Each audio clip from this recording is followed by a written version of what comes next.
오늘 말씀의 제목은 나는 하나님을 찾고 의탁하리라. 나는 하나님을 찾겠고 내 일을 하나님께 의탁하리라.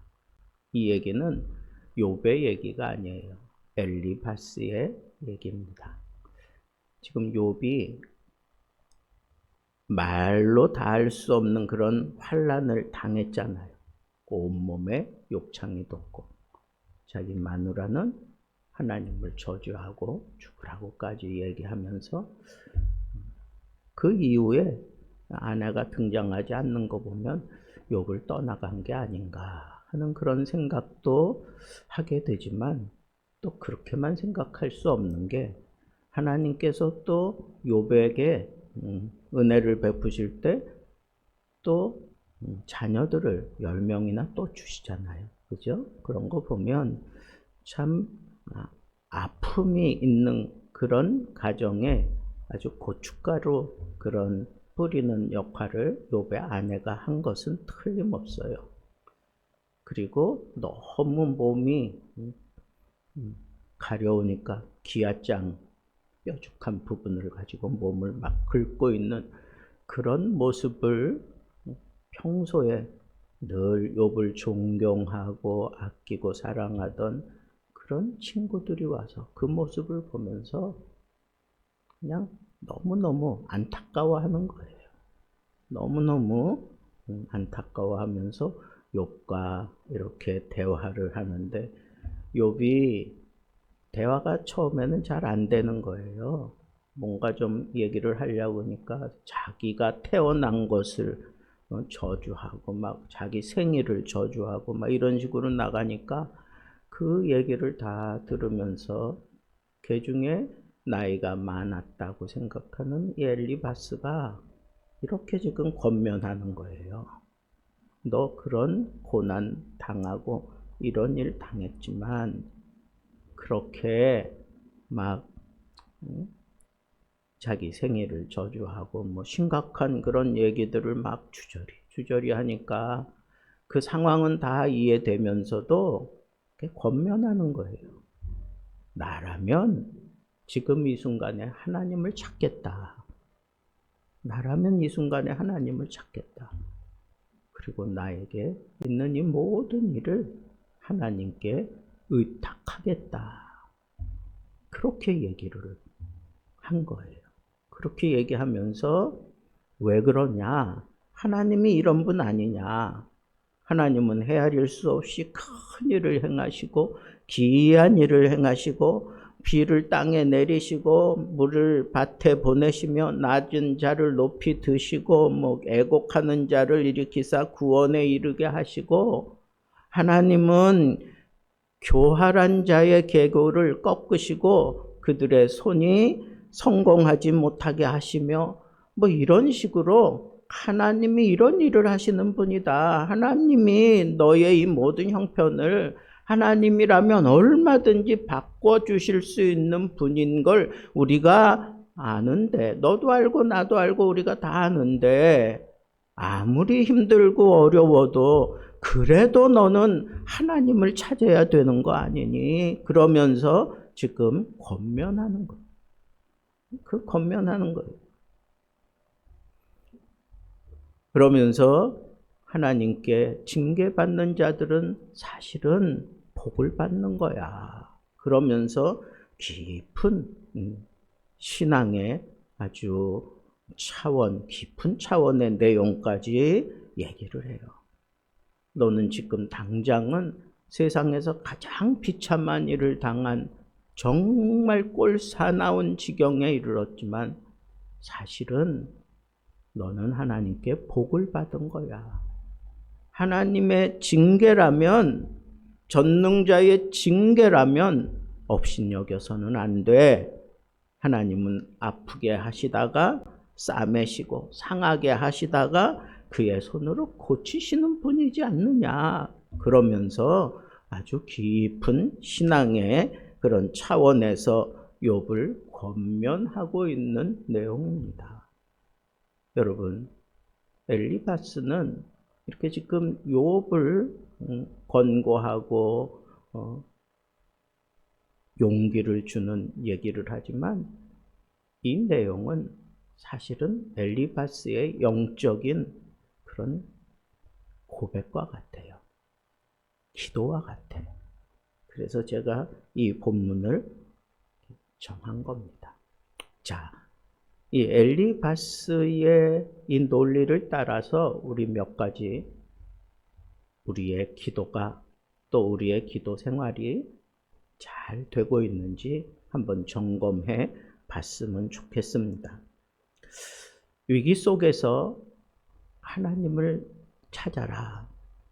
이건 너무나 당연한 얘기지만 실상 우리는 위기를 만나면 그 위기가 고난 없이 우리에게, 아니 예고 없이 우리에게 찾아와요.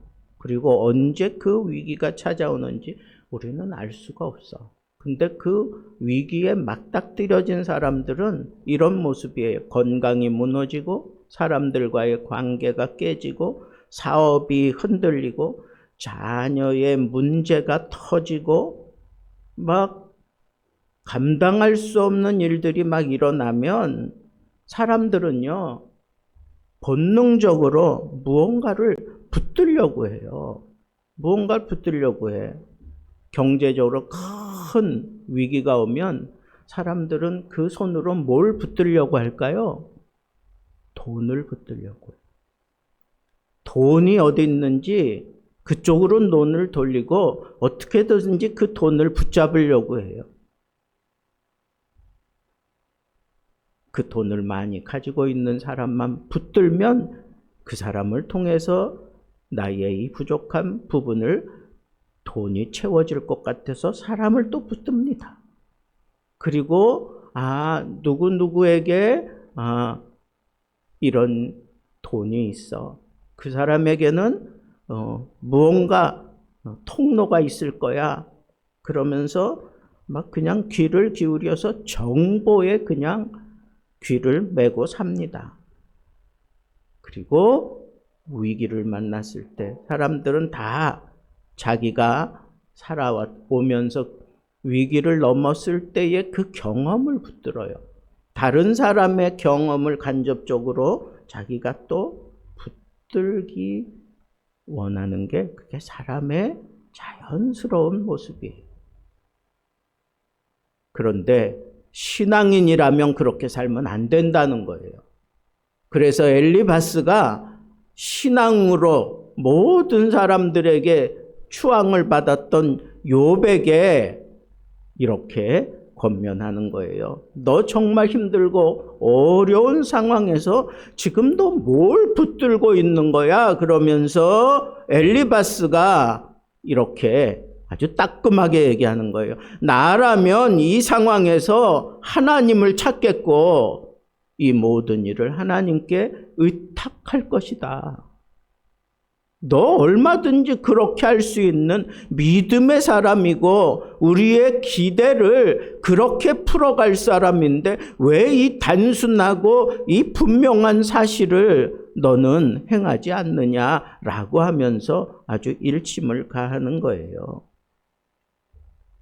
물론 엘리바스가 욥을 오해한 겁니다. 그러나 엘리바스가 얘기한 이 문장만큼은 정말 놓치고 싶지 않은 그런 문장이에요. 이 문장이 우리의 기도가 끊이지 않고 어떤 상황 속에서도 이 기도가 계속 흘러나오게 만드는 문장이에요. 한번 따라해 봅시다. 나라면 하나님을 찾겠고 그 일을 하나님께 의탁하리라.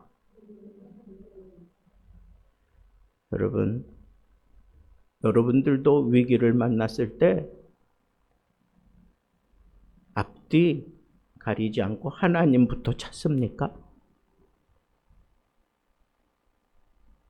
그리고 여러분들의 이 일이 풀려야 돼.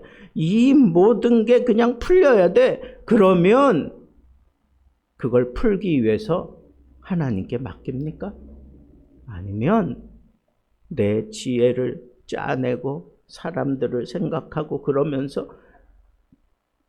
무언가 거기다가 여러분들의 그 믿음을 맡기고 있는 것은 아닙니까? 하나님을 찾으라 그랬는데 이 찾는다라고 하는 것은 방향을 틀라는 거예요. 방향을 틀어라. 너 지금 방향이 잘못됐어. 방향을 틀어야 돼. 찾아라 하는 얘기는 너 하나님께 얼굴을 돌려라 그런 뜻이에요. 왜 슬픔을 바라보고 있어? 너의 그 낭망 상황을 왜 바라보고 있어? 너는 눈을 들어 하나님을 봐라. 다윗도 그런 고백하잖아요. 내 영혼아 내가 어찌하여 낭망하며 그렇게 슬퍼하고 주저하고 있느냐? 너는 눈을 들어 하나님을 바라라. 하나님을 소망하라 그러잖아요. 고난이 오면 우리는 자동적으로 세상을 향해 이 모든 생각을 그냥 문어발처럼 그냥 내려놓고 뭐 하나 걸리기를 바랍니다. 이 문제 어떻게 해결하지? 누가 나를 좀 도와줄 수 있지 않을까? 내가 무엇을 하면 이 문제가 풀릴까? 여러분, 그런 생각이 앞서 있는 사람을 향해서 엘리바스가 권면하는 거예요. 나라면 하나님을 찾겠다. 너희들의 그 눈을 들어 하나님을 바라보라는 거예요. 방향을 틀어라 하는 거예요. 하나님이 보시는 건 그거예요. 내가 얼마나 하나님 앞에 열심히 기도하고 그렇게 오래 기도했는지 그거 보는 게 아니라 지금 제일 먼저 하나님을 바라보는 그 중심으로 하나님에게 다가왔느냐 그걸 보는 거야. 다른 거 다 짊어지고 다른 뭐 이 내 문어발 여기저기 펼쳐놓고 뭔가 하나 걸려봐라. 하나님 이 이렇게 벌어놓은 이 뭔가에 이 촉수에 뭔가 하나 걸리게 해 주십시오. 그거 원하는 게 아니라는 거야. 하나님은 그게 아니야. 모든 문제의 해결점은 하나님으로부터 시작되어진다라고 하는 이 믿음을 가지고 몽땅 다 내려놓고 하나님만 바라보고 하나님께 얼굴을 돌리라는 거예요. 그게 하나님을 찾는 자의 모습인 거예요. 한 가장이 사업 실패로 인해서 모든 것을 잃었습니다. 그는 밤마다 계산기를 두드리면서 하나님, 왜 이런 일이 벌어진 겁니까? 하나님 앞에 탄식하고 하나님 앞에 기도하면서 그 기도의 중심은 왜 이런 일이 나에게 있는 거예요? 왜 내가 이런 빚을 진 겁니까? 왜 내가 이런 대처를 잘못했습니까? 그 상황을 붙들고 계속해서 씨름하는 거예요. 기도하면서 그걸 묵상하고 내가 그때 그러지 말았어야 되는데 계속 그런 걸 가지고 기도한다고 시간을 보내고 있어요. 그러다가 이 가장이 기도 가운데 무너졌어요. 깊은 깨달음을 얻었어. 그리고 이렇게 고백을 합니다. 하나님, 저는 지금까지 제 능력을 믿고 살았습니다. 제 지혜를 앞세워 살았습니다. 이제는 하나님 먼저 찾겠습니다. 하나님께 먼저 하나님이 내 모든 삶의 첫째입니다. 그렇게 고백을 하고 난 이후에 그의 눈빛이 달라졌어요.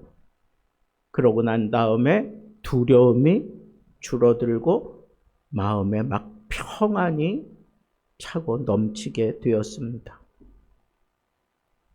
여러분, 여전히 어려운 문제는 아직 해결되지 않았어. 근데 이 사람이 평안해. 이 사람이 두렵지 않아. 이 사람이 자신만만해. 왜 그래요? 하나님께 시선이 딱 맞춰졌기 때문에 그래요. 그 다음부터는 누가 책임질까요? 하나님이 책임지죠. 그 다음부터는 하나님이 책임져 주시는 거야. 그러니까 우리의 기도가 응답되려면 바로 이 자세가 형성될 때까지 우리는 씨름을 하게 되어 있어요.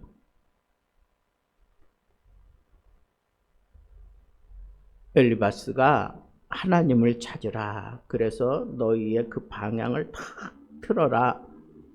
그러면서 하나님 앞에 갈급한 그런 마음이 막 그냥 하나님께 딱 그렇게 틀고 다니면 그 다음부터는 이제부터는 막 하나님을 붙들고 씨름하게 돼요. 하나님을 붙들 수밖에 없는 게 왜 그래요? 측량할 수 없는 큰 일을 행하시는 분이에요. 낮은 자를 높이시고 슬픈 자를 들어서 소망을 갖게 하고 회개하는 자, 그리고 세상의 악한 꾀를 부리는 자들을 하나님께서는 다 꺾어 버리시는 거예요. 그러니까 하나님이 이런 일을 하시는 분이고 하나님은 나를 위해서 이런 일을 하실 거지라고 하는 그런 깨달음이 생기니까 그 다음부터는 막 조급해지는 거예요. 하나님, 나를 좀 봐주세요. 하나님, 나를 좀 붙들어 주세요. 하나님, 나의 이 부족한 부분들을 하나님은 아시니까 하나님이 그 모든 것들을 풀어가면서 나의 이 막혀있는 이 모든 것들을 뚫어 주십시오 하는 그런 간절한 기대가 막 생기는 거예요. 그러니까 하나님을 의탁할 수밖에 없어. 하나님 없이는 나 아무것도 못합니다. 하나님이 이렇게 해주지 아니하시면 나는 아무것도 할 일이 없습니다. 나는 그냥 무너질 뿐입니다. 라고 하는 이런 상황들이 막 입체적으로 역사하기 시작하는 거예요. 여러분, 분명히 알아두세요. 상황을 바꾸기 전에 하나님은 나를 바꾸세요. 하나님은 나를 바꾸어 놓고 난 다음에 그 상황을 하나님이 바꾸어 가십니다. 한 성도가 억울한 누명을 썼어요. 그래서 하나님 앞에 막 투정하는 거예요. 하나님, 내가 이런 억울한 일을 당했습니다. 하나님은 아시지요. 이거 내가 한 일 아닌데 저 사람이 나에게 이렇게 다 뒤집어 씌웠습니다. 내가 이렇게 잠을 잘 수 없을 만큼 막 그냥 분노가 치밀어 오르는 거 하나님도 아시지요. 하나님, 나는 잘못한 게 없어요. 이 분노가 막 치밀이 오르는데 하나님, 저 사람을 좀 벌 주세요. 하나님, 저 사람을 좀 책망하세요. 하나님, 저 사람을 좀 무너뜨리세요. 그러면서 막 분노의 기도를 막 해나갑니다. 그러다가 깨달아요. 내가 지금 이 상황, 나를 막 분노가 일어나게 만드는 저 사람에게 내 시선이 꽂혀 있구나 하는 것을 깨달아. 하나님, 잘못했습니다. 그리고 눈을 들고 하나님을 바라보는 것. 하나님을 바라보는 것. 그러면서 기도가 바뀝니다. 하나님, 제 마음을 지켜주십시오. 하나님, 어떤 상황에서도 내가 하나님을 신뢰한다면 이 분노를 막 쏟아내면서 기도할 수 없습니다. 하나님, 나를 좀 지켜주세요. 내 마음을 좀 지켜주세요. 하나님이 해결해 주실 것을 나는 믿으니까 하나님, 내 마음을 붙들어 주세요. 그리고 이후에 그 문제가 깨끗하게 해결이 됩니다. 그래서 잘못한 사람이 징계를 받고 내 이 억울한 상황은 다시 다 풀려지게 됩니다. 그러니까 사람들이 찾아와서 참 명예를 지켰습니다. 당신 이 어려운 상황에서 끝까지 견디더니 명예를 지켰습니다. 막 그렇게 얘기할 때 이 사람이 이렇게 얘기를 하는 거예요. 나는 명예를 회복한 것으로 기뻐하지 않습니다. 분노에 지지 않은 것에 기뻐합니다. 내 속을 막 뒤집어 놓았던 그 분노를 내가 이겼다는 그 사실에 나는 기뻐합니다. 어떻게 그럴 수 있었습니까? 내 눈을 들어 하나님을 바라보면서 그렇게 됐습니다. 하나님은 상황만 바꾸시는 분이 아닙니다. 상황을 바꾸기 전에 나를 바꾸어 놓으시는 분입니다. 여러분, 기도는 나를 바꾸는 그런 작업이에요. 나를 바꾸는 거예요. 그러면서 엘리바스가 이렇게 권면을 하잖아요. 하나님은 상하게 하시다가 싸매시는 분이다. 그런 표현을 하잖아. 그죠? 때리다가 그 다음엔 또 싸매 주시고.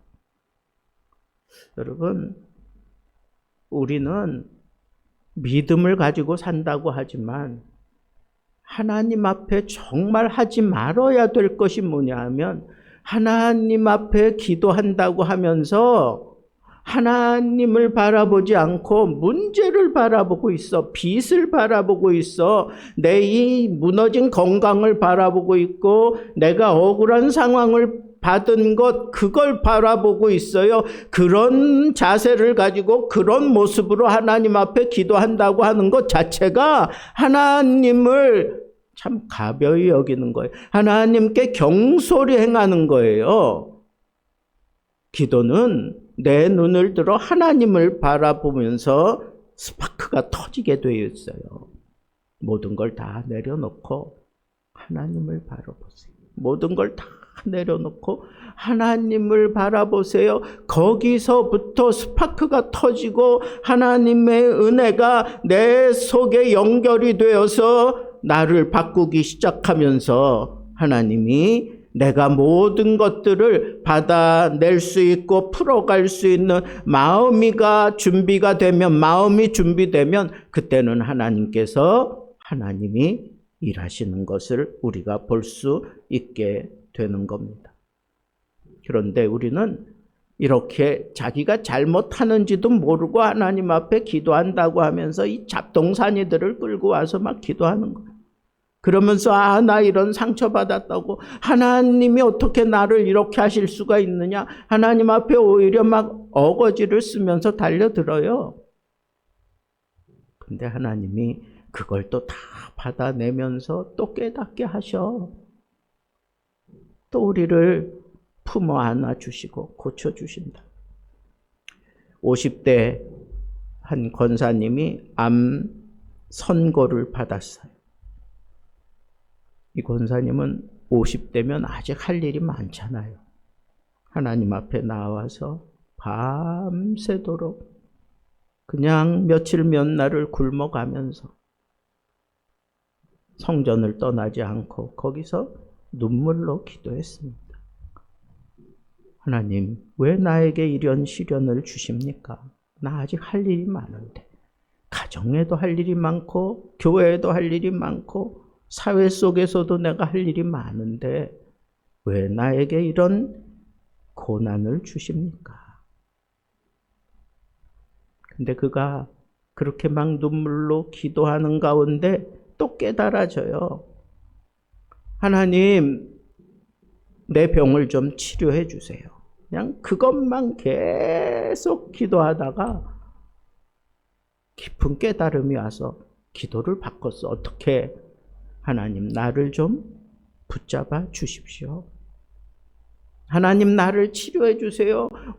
그것만 가지고 기도하다가 깊은 은혜를 경험하면서부터 기도가 바뀌었어요.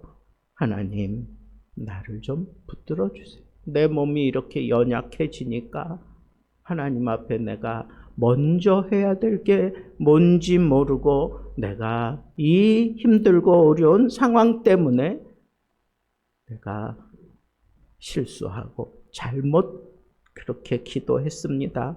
하나님, 나를 좀 붙들어 주십시오. 그리고 그는 암 수술을 했습니다. 그리고 이렇게 사람들에게 얘기했어요. 내가 건강할 때보다 아플 때 하나님을 더 깊이 만날 수 있었습니다. 이제부터의 나의 삶은 하나님이 붙들어주는 삶을 살게 됩니다. 라고 그렇게 간증을 하고 많은 사람들에게 위로를 주었습니다.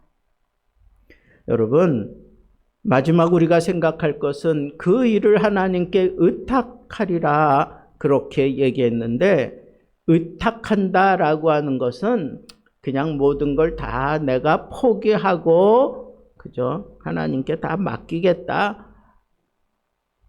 어떻게 보면 그게 정답이에요. 항복한다는 거야, 항복. 그러나 거기서 우리가 빼야 될 게 있어. 패배의식은 빼야 돼요. 하나님, 나 완전히 망가졌습니다. 이제 나는 아무것도 할 수 없어요. 그러니 하나님이 해주세요. 이거는 패배한 거야. 내가 패배했으니까 하나님이 하십시오. 이게 아니라 우리가 정말 의탁한다라고 하는 건 뭐예요?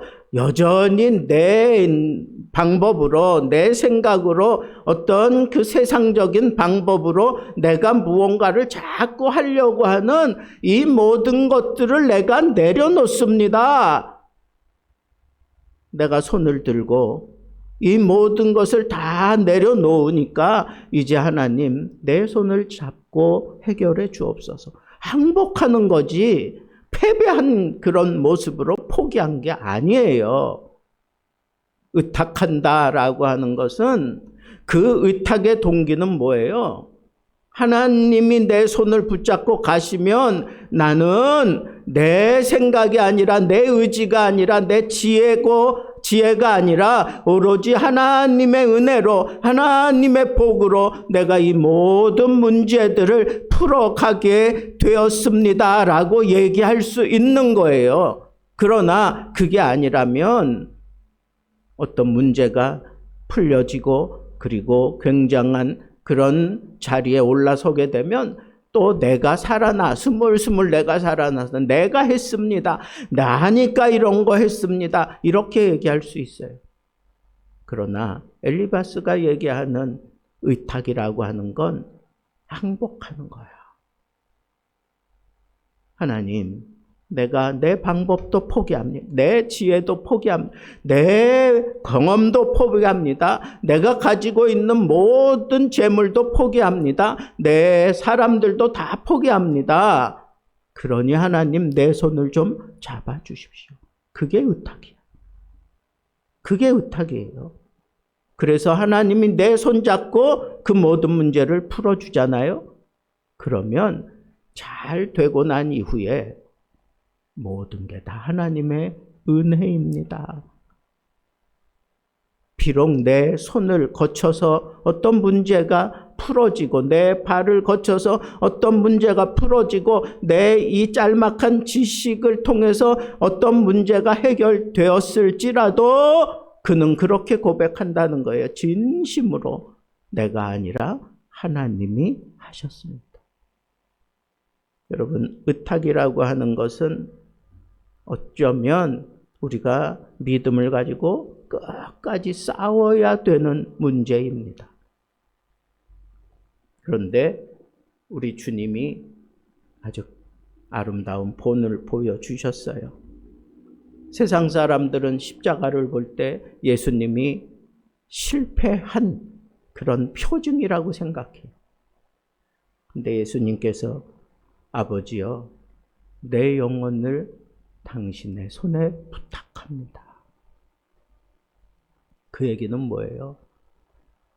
하나님이 나를 통해 이루고자 하시는 모든 일을 하나님의 뜻대로 풀어 가십시오.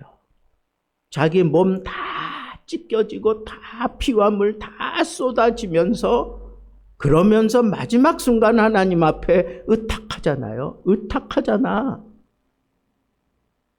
여러분, 우리도 기도하면서 하나님께 의탁한다는 이 자세가 정말 얼마나 중요한 건지 깨달아야 합니다. 마지막 여러분들에게 결단의 도전을 드리겠습니다. 혹 자녀 문제로 밤잠을 설치고 있는 사람들이 있습니까? 하나님을 찾습니까? 그 순간에 걱정을 붙들고 있습니까? 경제적 압박 속에 있는 사람들, 그 순간에 하나님을 의탁합니까? 아니면 계산기를 의탁하고 있습니까? 억울함 속에 있는 사람들, 하나님께 맡깁니까? 아니면 분노를 붙들고 씨름하고 있습니까?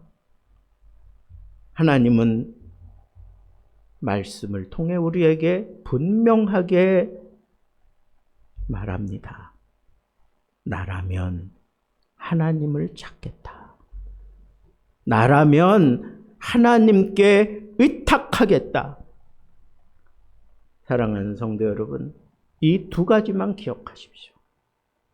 나라면 지금 그 순간, 다 무너진 것 같은 그 순간, 막 속에서 부글부글 끓어오르는, 아무것도 알 수 없고 볼 수 없고 깨달을 수 없고 뭐라고 얘기할 수 없는 그 막막한 그 순간에 막 원망이 터져 나오고 막 불평이 터져 나올 수밖에 없는 그 순간에 나라면 하나님을 찾겠다. 그리고 여러분들의 시선이 여전히 세상적인 방법과 여러분들의 이 짤막한 지식과 경험, 이런 것들에 그냥 꽉 매달려가지고 그거 가지고 어떻게 좀 해보려고 막 발버둥 치고 있는 그 순간에 나라면 하나님께 의탁하리라. 이게 정말 우리의 기도의 뼈대가 되어야 돼요. 이 뼈대를 붙들고 오늘 밤에 여러분들이 엘리바스가 권면한 그대로 한번 여러분 기도해 보세요. 나 하나님 찾겠습니다. 내 이 모든 문제, 이 골치 아프고 이 막막하고 이 답답한 이 모든 문제 하나님께 의탁하겠습니다. 이 기도하게 됨으로 인해서 하나님이 여러분들의 삶을 전폭적으로 바꾸어 주시고 책임져 주시고 여러분들을 깊은 신앙의 자리로 이끌어 줄 수 있는 정말 기도에 놀라운 응답이 있는 밤이 되기를 우리 주님의 이름으로 축복합니다.